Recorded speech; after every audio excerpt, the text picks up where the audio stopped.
In Sydney, science fiction is becoming reality. At Sydney University, volunteers are having parts of their brain switched off. At first sight, the before and after tests seem quite innocuous. The volunteers are simply reading out proverbs with mistakes added to them. Let's go. The proof of the pudding is in the eating. All that glitters is not gold. A woman's work is never done. Laughter is the best medicine. When in Rome, do the Romans do? A picture is worth. Don't look in a gift horse. Too many cooks spoil the broth. The early bird catches the worm. Pride comes before a fall. Biology student Alice performs like most subjects do. Her brain plays a trick on her. Alice knows the proverbs so well that she reads most of them correctly, although they're written incorrectly in the computer monitor. For the most part, she reads aloud what her brain is expecting to see. Professor Alan Snyder will shut down this brain reflex by using magnetic impulses to paralyze a region located in the left lobe of Alice's brain.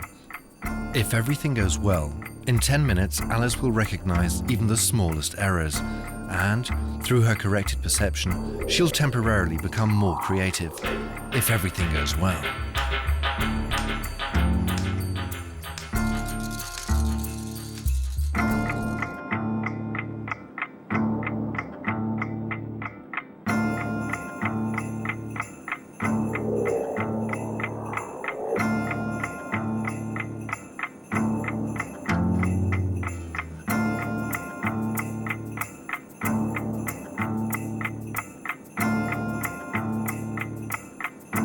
The human brain is the most mysterious piece of matter on Earth, and the more we know about it, the more magical the whole system seems to be.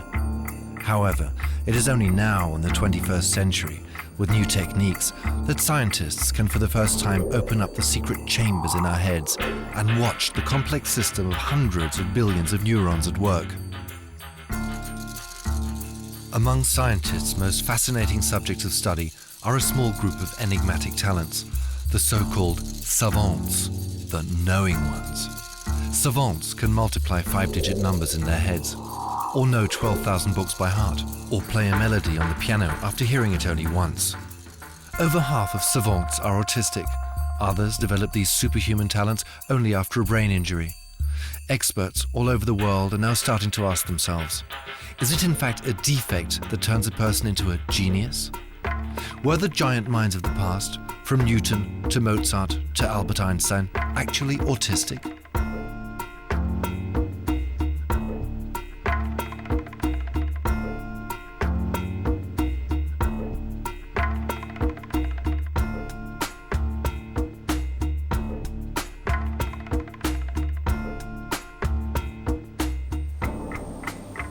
Stephen Wiltshire from London is a star among savants.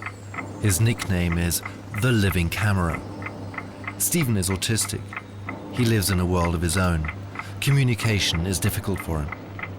He didn't speak his first words, pencil and paper, until he was 5.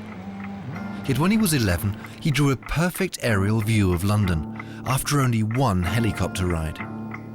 Even the number of windows in all the major buildings in his drawing was correct.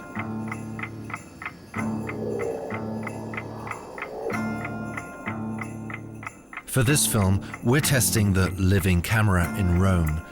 Stephen has never seen the Eternal City from above before.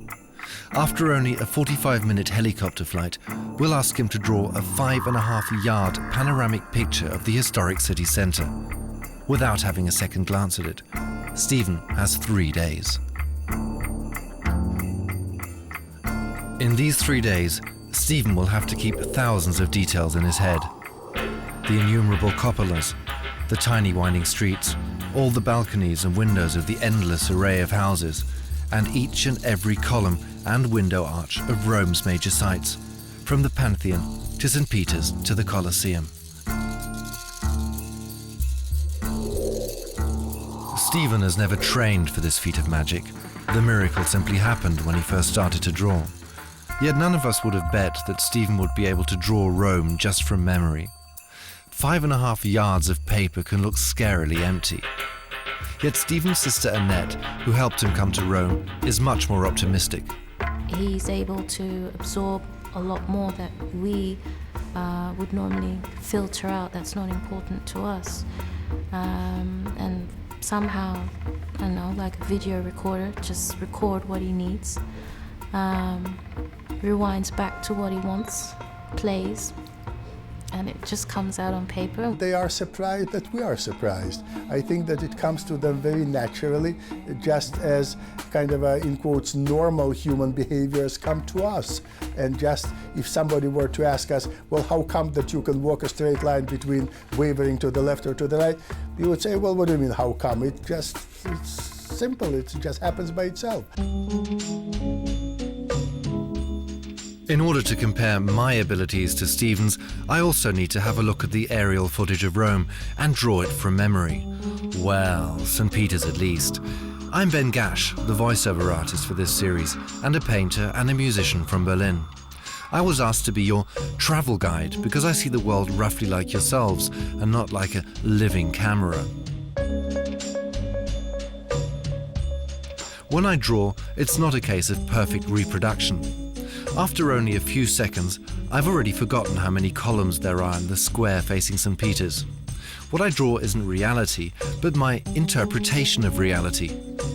What would happen, though, if I had Stephen's memory? If I had his merciless exactness of perception? Would I suddenly see the world with different eyes? Would I be a genius? A little Einstein? In medicine, everything we know about health we've learned from the study of disease. And so I think everything we learn about the brain is probably going to come from the study of disordered brains. How is that different from normal function? And the Savant syndrome provides a unique window to the brain. Darold Treffert manages the Medical Society's cutting-edge website on savants in Madison, Wisconsin. Physicians, scientists, parents and savants themselves can send emails from all over the world to Darold and his colleague Drew Kazel. Just recently, they heard about some new savants from Taiwan, one of whom, a calculating savant, can identify any train by its sound, and if the train is a car transporter, how many vehicles it's actually carrying. The webpage portrays 22 savants in detail, among them the beautiful minds that you're about to meet. Alonzo Clemens, who forms precise animal sculptures from clay in minutes, but who can hardly form a complete sentence.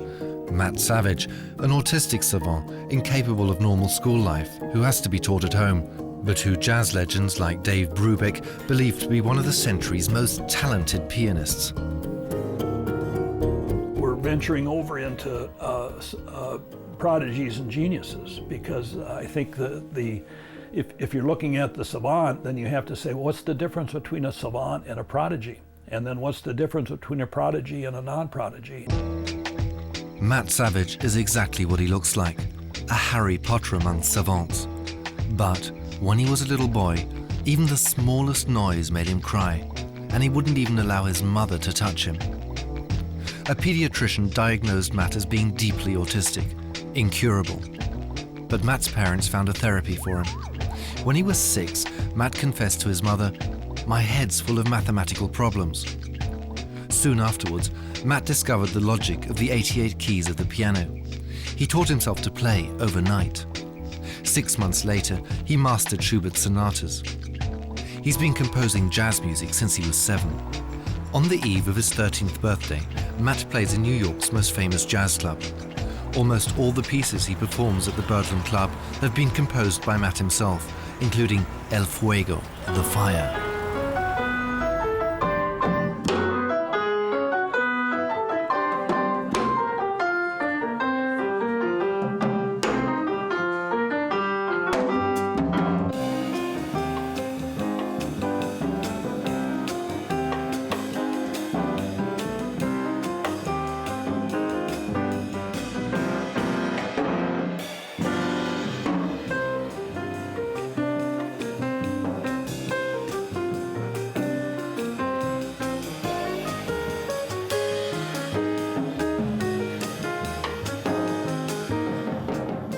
He says to us that the music is already in him, that he doesn't need it. He doesn't need to practice.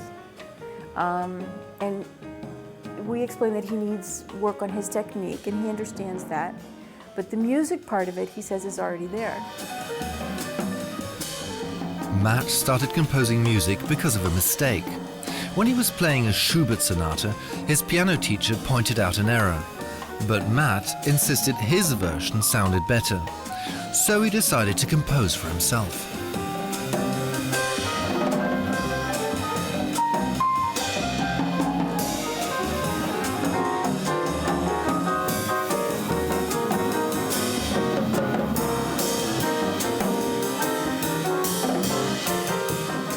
Matt comes with an intrinsic knowledge of music which predates anything that he's learned.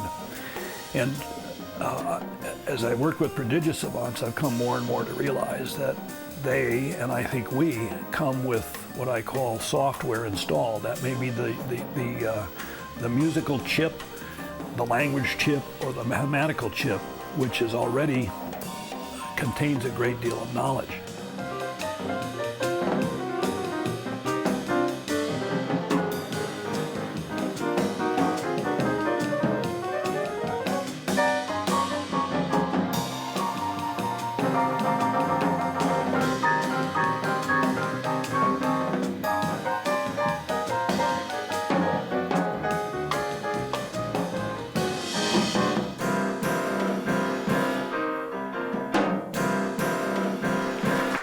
Matt not only impresses his mother Diane and the two neurologists who have come up from Washington to test him, but also the film star Robert De Niro.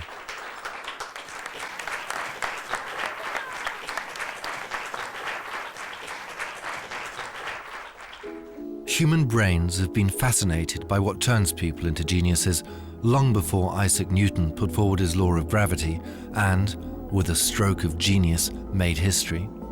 Monuments the world over stand as testaments to these giants. For centuries, scientists have been studying the skulls of geniuses, looking for the magical substance that sparks extraordinary ideas. They counted brain gyruses and tried to measure the mind. They found that Einstein had larger than average parietal lobes and that Lenin had unusually numerous pyramid cells. Yet these discoveries explained little. Only the amazing abilities of savants have led researchers worldwide to an unusual idea. Does creative genius depend on a purity of perception, which ignores all stereotypes and convictions? Creativity is an act of rebellion, by definition.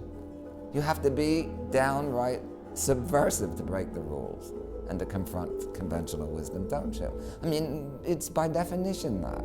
And if everyone accepts what you're doing when you do it, you're obviously not on the forefront. I mean, you're doing something that's within the paradigm. I mean, to me, if everyone accepts what I'm doing, I'm in the wrong field. I might as well go to the beach. Sydney University is one of the few places where Professor Alan Snyder no longer attracts much attention. No matter how hard he tries, with daring theories and experiments, to break through the usual patterns of our perception, among conservative neuroscientists, this physics major has gained the reputation of being, to put it mildly, an eccentric. Alan Snyder's theories proved controversial until they started to be supported by those of other colleagues. Put simply, this is what Snyder says.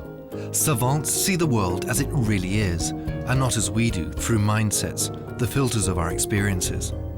In savants, this filter system doesn't work. This is the filter in our heads that sorts the important from the irrelevant. Professor Snyder believes that this brain defect in savants is the key to exceptional creativity. In his laboratory, Professor Snyder will turn off our brain's filter system by using transcranial magnetic stimulation. With TMS, he short-circuits regions of the cerebral cortex for 10 to 20 minutes. Since some savants only develop their abilities after an injury to their left temporal lobe, Professor Snyder bombards this specific region with magnetic impulses. Here with student Alice. The proof of the pudding is in the eating. All that glitters is not gold. A woman's work is never done. Laughter is the best medicine. Absence makes the heart grow fonder. If you put two these in there, people almost always ignore them. They ignored almost every one of those before transcranial magnetic stimulation, but afterwards they got most of them. Some people call it escape of the tyranny of the left hemisphere. And the right hemisphere is sitting there waiting, saying, hey, I've got some things I can do too. And they come to the surface. And those are the kind of savant skills that we see. When looking at Rome from the air, we fear we've sent Stephen Wiltshire on a mission impossible. After one 45-minute flight, he has only 3 days in which to draw a 5.5-yard panorama of the city, entirely from memory. Just looking at Rome overwhelms us. Perhaps for a moment we can grasp the spirit that shaped the eternal city.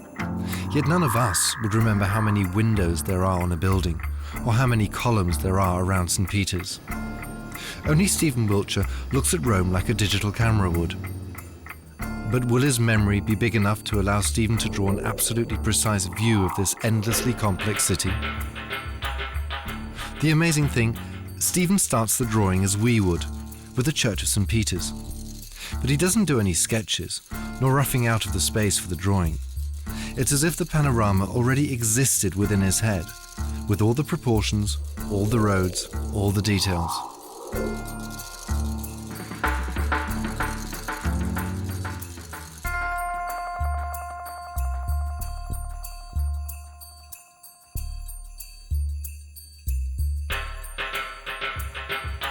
Van Gogh was a genius for the very same reasons, that he had this power of massive visualization. Persons with Asperger's syndrome are incredible visualizers. They're incredibly sensitive to color, and they can see color, they can see landscape much, much better than a person without this kind of artistic genius. Since becoming a savant star, Stephen gets recognized in the street. His pictures are exhibited in galleries. He is now more attuned to the admiration of total strangers. And he's increased the range of his obsession. Instead of only cars and architecture, he now also paints scenes from US TV shows and people. The only thing he really dislikes are abstract discussions about art. For Stephen, the Tower Bridge remains the Tower Bridge. When Stephen first started to draw, he was a child and went to a special school for mentally retarded children in the London borough of Fulham. The jury of art competitions, which Stephen regularly won, couldn't believe that these drawings were really made by a child.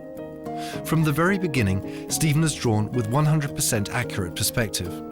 Perfect, down to the very last detail. He captures things that you wouldn't even think were there. And then you'd go back and say, oh yeah, gosh, I didn't even realize that was there. Was that building always there? Because, sometimes you can live somewhere and not know there's a newspaper shop around the corner and it's been there for the past 15 years. But he'll capture that. Seeing the world is not a passive process. We aren't cameras, not at all. And in fact, that's what makes computer vision so hard, because actually what we think we see is very, very different from the light falling on our senses. This dizziness we're all familiar with. When I stop after spinning with my son Joe, the world seems to move in the opposite direction. At least, this is what our brain tells our consciousness, because, just for a change, it has jumped to a conclusion. And this is true for everything we do.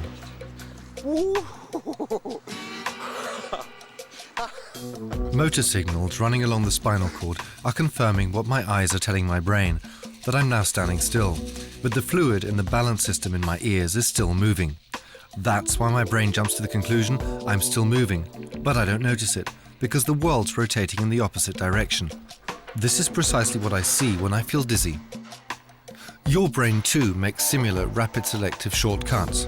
Be honest, did you notice the empty bottles of beer on the fridge in my attic in Kreuzberg in Berlin? Do you think my paintings are a little too colourful? Do you deem me as trustworthy, or do I look a bit odd to you? And even if you don't feel dizzy while you're watching this programme, your brain's processing far more information than you're aware of. But each of us sees and hears something different. To be precise, you see what your own brain unconsciously filters from the stream of incoming signals. Of course, these same filters are at work inside my brain too. You can actually watch them, because for this series, my head was scanned by an MRI machine. Therefore, what you're seeing here is actually my brain. My spinal cord ends in the brainstem above which you can see the chunk of my cerebellum. Further up, the cortex, where consciousness is located. Under the cortex, my limbic system, the site of my feelings.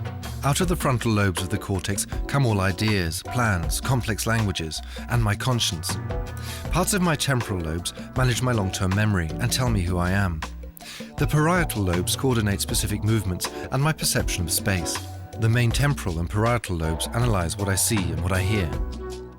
What neuroscientists have discovered is that creativity is mainly a function of the neuronal networks in the frontal brain, and that these networks strongly depend on a stimulant called dopamine.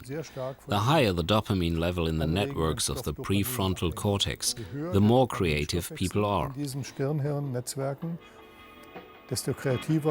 This can be quite easily explained by the fact that the networks of the frontal brain have access to our long-term memory, which is actually located at the back of the brain. This means that ideas, notions that were previously unrelated, are now brought together in a state of excitation. Ideas are now being thought that were never thought before. Ideen, die niemand vorher gedacht hat, werden jetzt gedacht. To be creative, therefore, means to turn the world on its head in order to look at it from a new perspective. For right-handers like myself, there's a simple rule. The left hemisphere is in charge of established knowledge, and the right hemisphere is in charge of dealing with truly novel situations. That means that basically all of human life consists of sort of cycles of learning characterized by encountering a new situation and then mastering it. So that means that as you encounter a new situation, the right hemisphere kicks in first, and then gradually there is a transition to the left hemisphere. Manhattan is not only a struggle for Matt's right hemisphere. The rush is a challenge even to New Yorkers.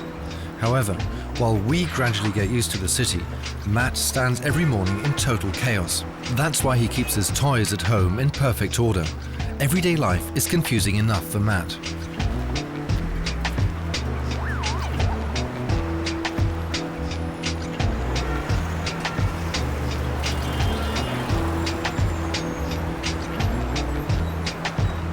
We put him in preschool, and on the second day, we had a call from the people who were running the preschool, and they said, "Come get your son. We can't handle him. He's officially expelled from preschool."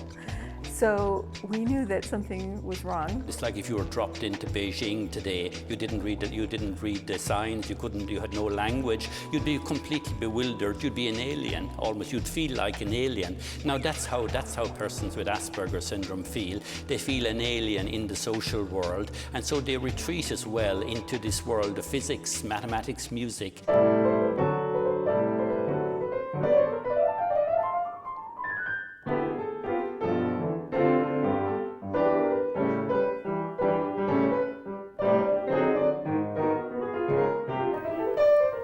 On a good day, you can hardly tell that Matt is different, but his parents know other days as well. Matt still doesn't attend school. He's taught at home together with his sister, who is also autistic. Yet for Matt, learning is child's play. He remembers everything, as long as it interests him. He knows the exact course, every single curve, and each degree of steepness of every roller coaster all over the world.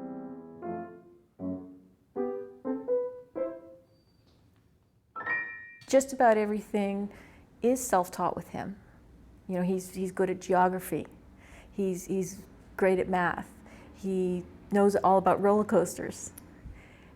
He reads it, he absorbs it, and it's his. If you ask me to improvise a roller coaster, here's what I might do. X is a really unique coaster. So it's at Six Flags Magic Mountain near Los Angeles. X's lift hill isn't forward, it's backward, so you don't see air like you do on a normal coaster, you see the view. and then 200 feet in the air. You think you're gonna go through an 89-degree, 200-foot, 76-mile-an-hour face-down plummet, but you don't. Instead, you just go through this little dip. You think, huh? That was it? Wrong. The fourth dimension flips you into the face-down position, and then you go through the 89-degree, 76-mile-an-hour, 200-foot face-down plummet.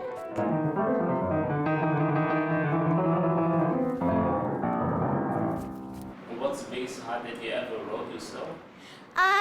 40 feet.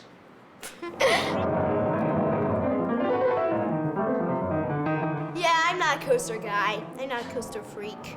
I mean, I'm a coaster studying freak. I'm not a coaster riding freak.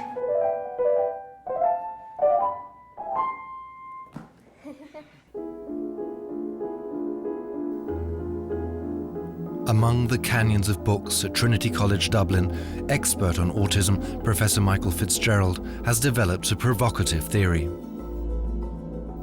He researched stacks of biographies of famous creative minds. Fitzgerald's theory suggests that a series of geniuses, starting with Albert Einstein, show clear signs of Asperger's syndrome, a milder version of autism. Newton, Mozart, Beethoven, and Sigmund Freud also belong to Fitzgerald's gallery of Asperger's suspects, along with Alfred Hitchcock and Andy Warhol. Professor Fitzgerald firmly believes that the balance between the left and the right hemispheres is distorted in all geniuses.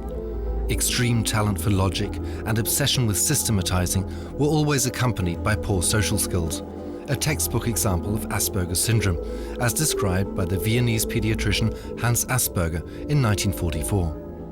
Given their common rigidity and social ineptness, there's actually a very fluid line between the autist and the eccentric scientist. These typical Asperger-like symptoms of social maladjustment don't prevent geniuses displaying phenomenal intelligence, though. Einstein and Mozart were maybe not savants, but like savants, geniuses exploit faulty circuitry in their brains. In fact, their brain modules are not wired up correctly. Professor Fitzgerald believes that it was a defect that turned Einstein into a genius. Einstein obviously was the greatest creator for the past 100 years, and when they studied his brain, they found extra cells. This gave him greater processing power. It's like a bigger computer. So this is one of the reasons he was able to be so creative. The other critical thing about Einstein was, and he said it himself, was that he always remained a child. He always managed to see things with the eyes of a child. And that meant that he was able to see detail. He wasn't taken in by the ordinary views of the world.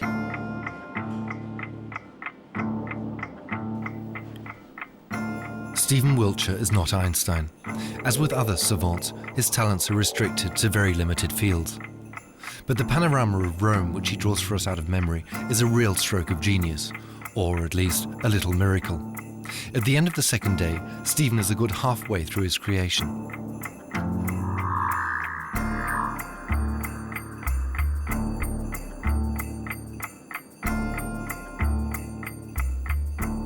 At the end of the day, Stephen's arm begins to ache because of his uncomfortable drawing position. Yet he smiles all day and listens through his headphones to 70s disco music. Stephen doesn't talk much, but he is open and friendly.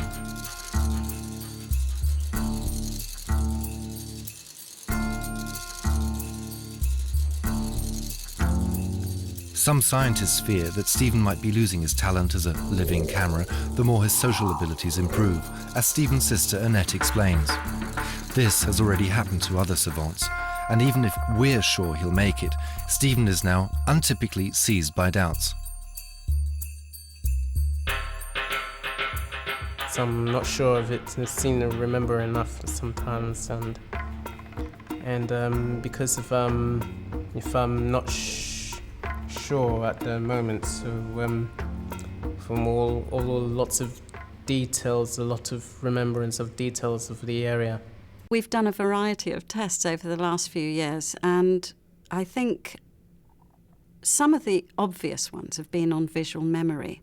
Interestingly, we haven't found that Stephen's visual memory is any more accurate than you would expect if you were testing someone with the same mental ability or perhaps even with the same diagnosis.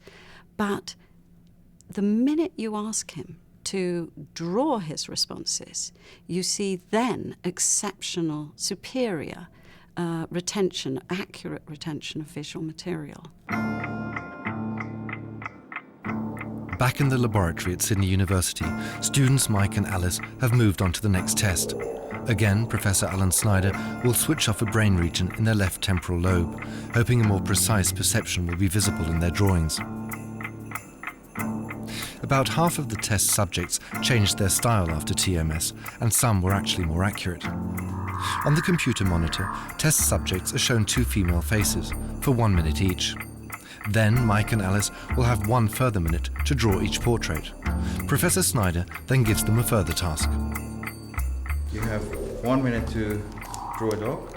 There is still a long way to go for Professor Snyder's lifelong dream to come true, the development of a method that temporarily turns us into savants, not in order to draw like Stephen Wiltshire, but to free our perception from all prejudices.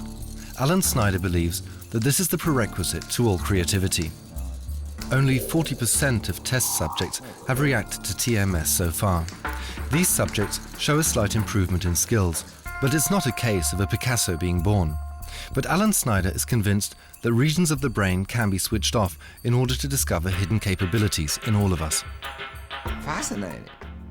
That you have to turn off part of the brain. You have to disable part of the brain to pull out savant-like skills. These are not the skills of someone who has something more. They're the skills of someone who has something less.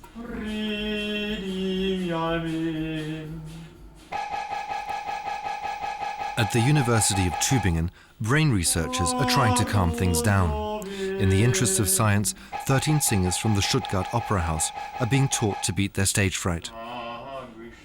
The objective is to minimize unnecessary noise from their brain's fear centers and to activate only those regions of the brain dedicated to singing. Before and after the training program, Boris Kleber and Martin Lotzer measure with the MRI machine what happens inside the heads of opera singers as they perform. In their fight against stage fright, they use neurofeedback, a training program where the singer's brainwaves are transformed into sonic feedback.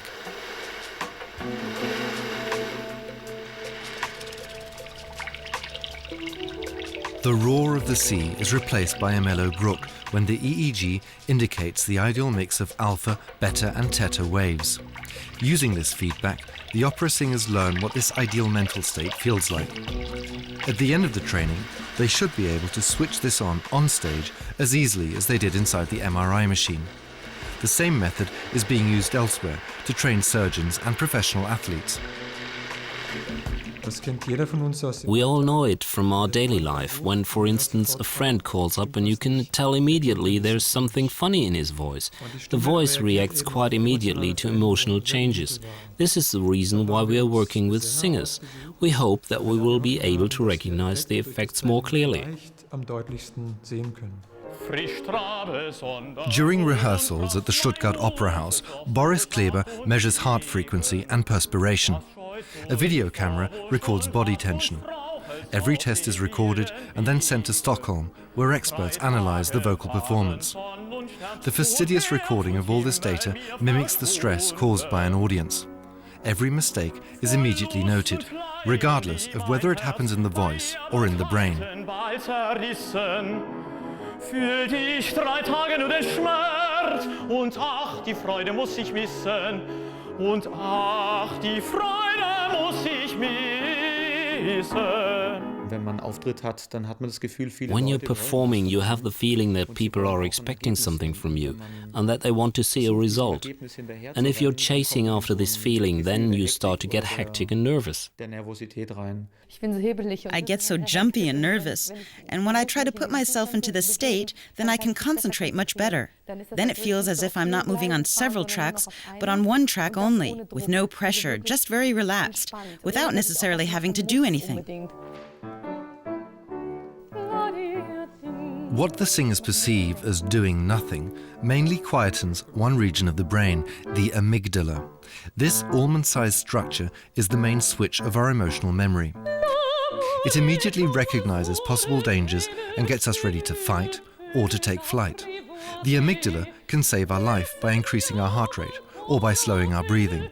On stage, though, it causes fear and stage fright. Through neurofeedback, the singers will learn to dim out the amygdala without exactly knowing how or why. Surprisingly, scientists have found that autism dims out the amygdala as well, and more than half of all savants are autistic. With the musical savants, the same phenomena. They don't get uptight before a concert because they're not wondering if they're going to make a mistake or worried about making a mistake. It also doesn't make any difference to them if they're playing in the Rose Garden for the president or playing at the local nursing home. That's just, there's a certain democracy about that, which is very refreshing.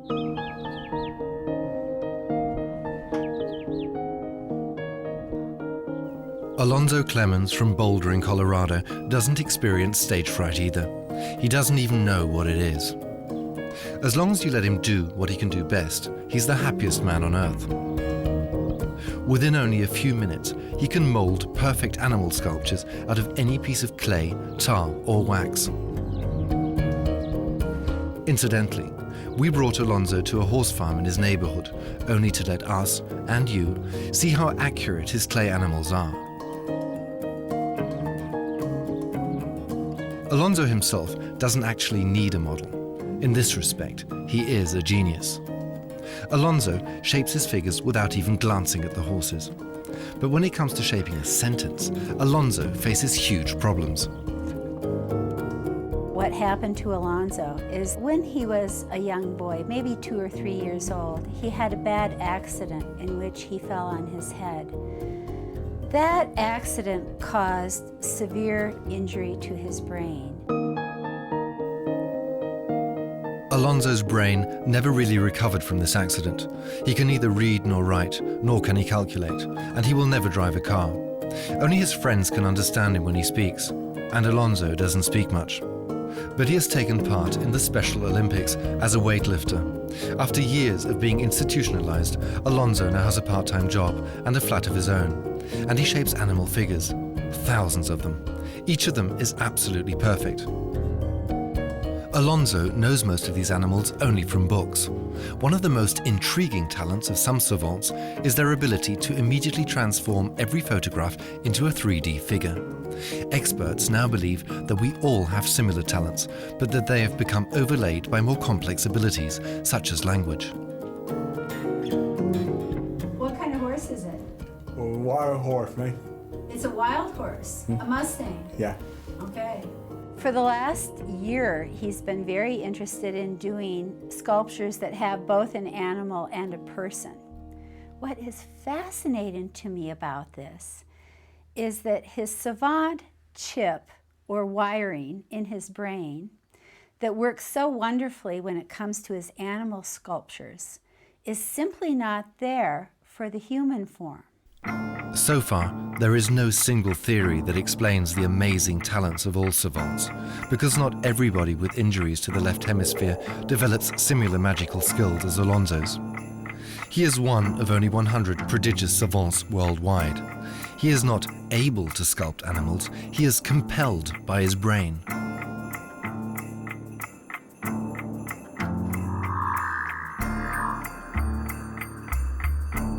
With Alonzo Clemens, when he was in a residential facility, they took his clay away for a period of time and said, now look, you got to learn how to comb your hair and tie your shoes.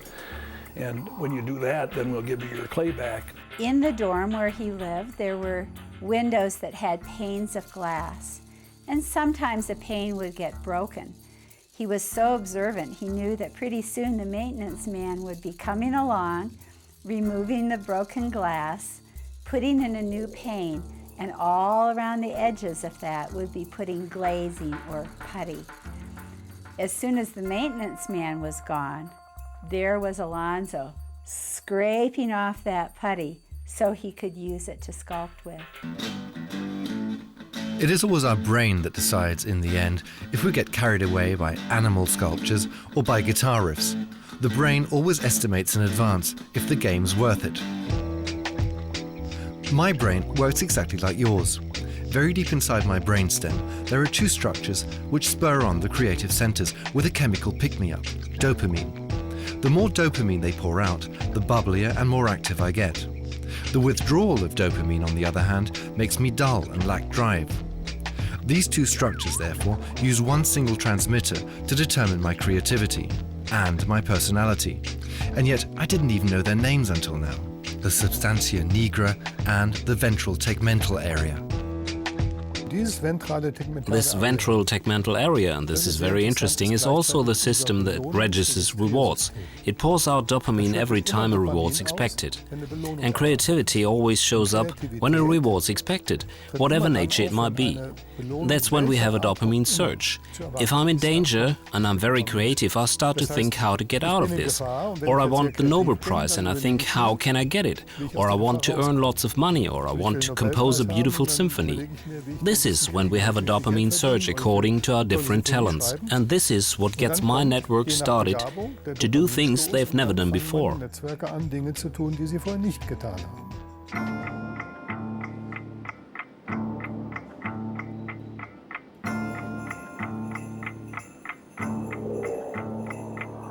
After 3 days of his drawing marathon, even Stephen Wiltshire starts to tire. He has filled in more than 5 yards of paper in fine pencil. He has been restlessly aligning window to window and house to house, because Stephen loves to be applauded for his art. In the left corner, he's finally reached the ruins of the Forum Romanum. Stephen's sister Annette is rejoicing with him. He's made it. Obviously, he's pleased with his work. Yet our vexing question still remains. How precise was Stephen's ability to memorize? Is it really true that you could only see a single curve of the Tiber from above?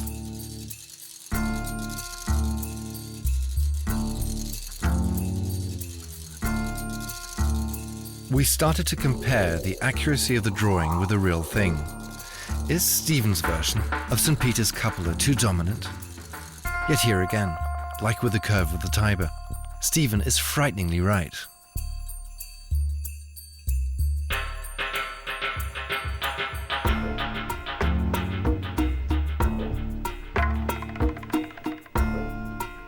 We wondered if the famous Roman hill should probably stand out more in Stephen's panorama. But again, Stephen had seen it better. From 1,000 feet up, the hills are, optically, almost level. Checking the Pantheon, we did discover some minor inaccuracies on the roof. But the number of columns of the portal is, again, absolutely correct.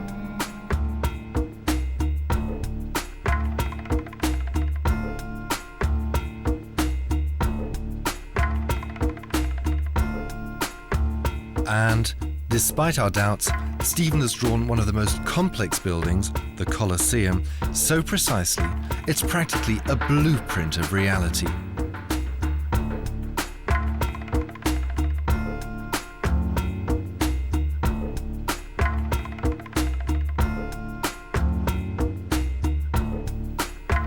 Stephen was also accurate in the instances we checked of nameless buildings and side streets. Had he had more time, his sister Annette believes, he would have put in even more detail.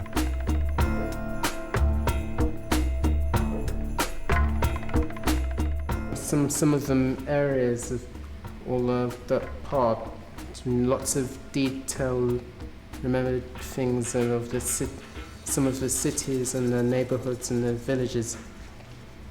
And then the easy part is St. Peter's and Forum and Colosseum, and memorize it by head and by memory.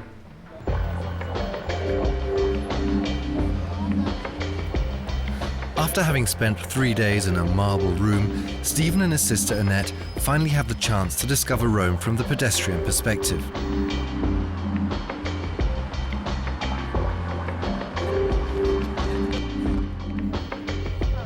Yet what makes Stephen Wiltshire a living camera remains unanswered.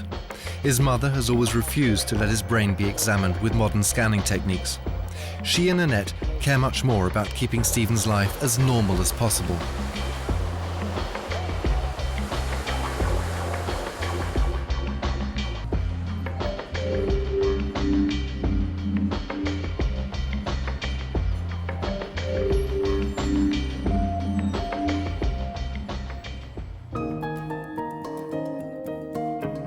At Salt Lake City University Music School, a special test is being held today.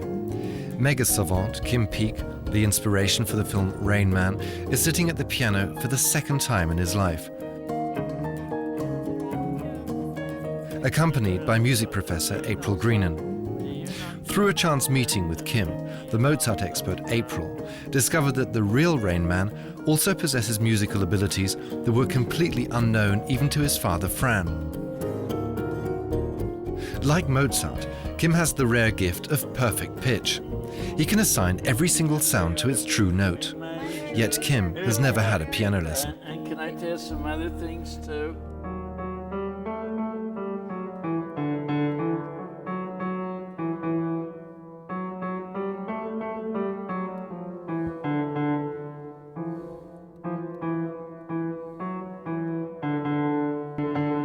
Starts with that. Remember that. So what's the piece by Weber? It's called An Invitation to a Dance. That's right. What year did he write it? In 1819, and Berlioz's version was written for a performance of their Freischütz as a ballet sequence. Right. 1841. Excellent. When did Berlioz live? 1803, 1869. Literally within 1 minute, I realized he knew a lot. Within, say, 10 minutes, then I was stunned. And within that first meeting, I felt I had drawn upon my entire database of knowledge, and Kim was exceeding that. Kim Peek from Salt Lake City was dismissed by a doctor as a hopeless case when he was only 9 months old. The doctor suggested Kim's parents put him in an institution for mentally retarded children and forget about him. But then, at the age of 2, Kim started to read. By the time he was 4, he knew by heart all the indexes of a set of encyclopedias. Meanwhile, he has stored over 12,000 books in his head. He knows all the US highway routes and all the telephone area codes. On the other hand, he is now over 50 and still lives with his father, who dresses him and brushes his teeth every day and accompanies him everywhere.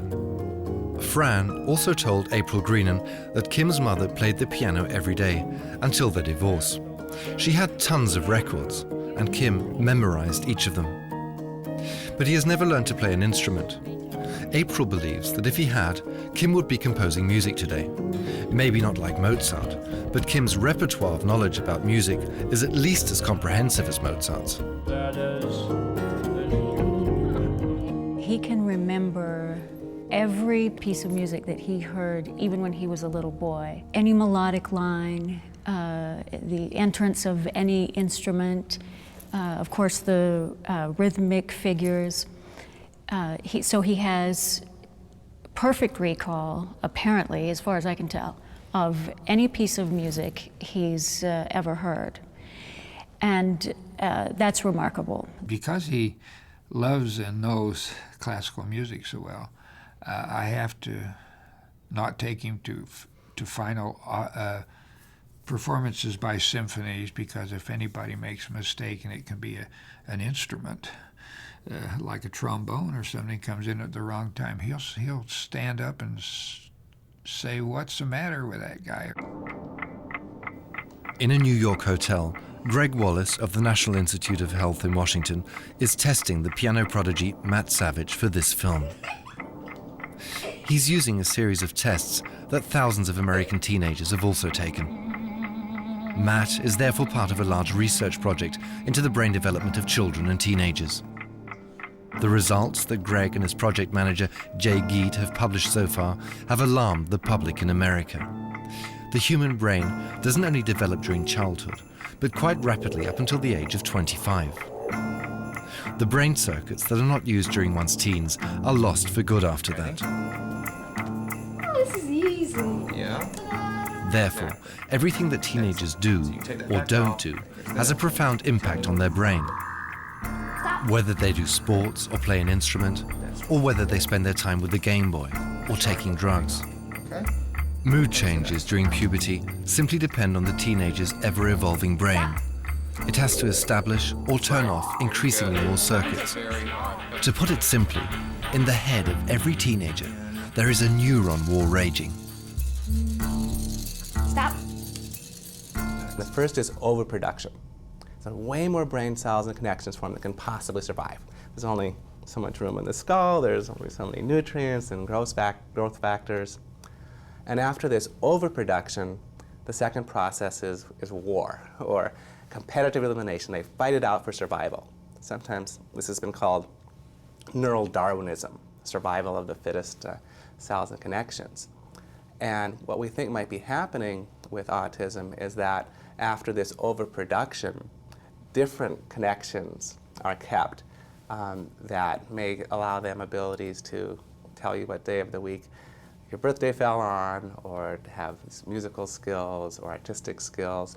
But the cost is that the connections used for social or language abilities may be the ones that have lost out in that process. Do prodigious savants like Matt Savage pay too heavy a price for their talents? And what is more important, sense or sensibility? The next voyage into the world of beautiful minds will deal with that little matter of gender. Believe me, it goes way beyond being able to back into a parking space.